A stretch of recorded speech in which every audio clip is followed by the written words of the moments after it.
Neçə deyirsiniz bunu? Bunu 7 milyon devatırmız. 7 milyon. Kiriş bir atom. Yüce yine ekoğu var. Boyatıb taşadınız mı? O boyalgan o var. Bakata. Hem mevzusu var. Kemçiligi yo'q. Kemçilik yok. Bu Haydi. arada haydiydi. Kiriş bir hem. Yüce yine bir kızıl var. Kiriş bir var atom. Arkalarından mı konuşturayım? Hı.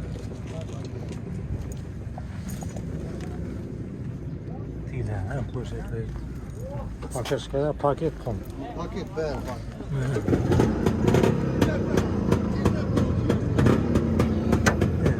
Hem mevzusu var. 7 milyon dediniz mi? Hava 7 milyon kiriş bir var. Telefonlaşaman desem 99 719 55 73. bilmede kadar müracaat falan. Doğru orası. Başka madde şekiller var mı? Ya şunu. 3 muroy vardı. Ha, Bir 3 numara var. kök, bir kızıl. Kiriş biremiz çıkalım. Tek ağlamadan basar bakalım. Koyup alı oraya da. Hala geldi. Hala kurbalı oraya. 3 numara koydum. Ha. Hala geldi oraya. Köyünün oraya alalım. Bazarın bir bazar telefonlaşıp geliyor oraya da. Ha.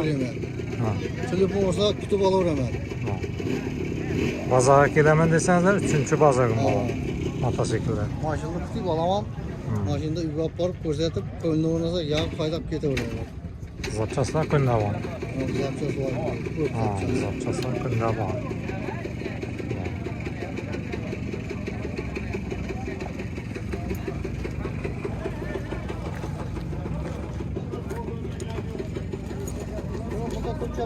Harap oldum, ağzı gördüm bir de var.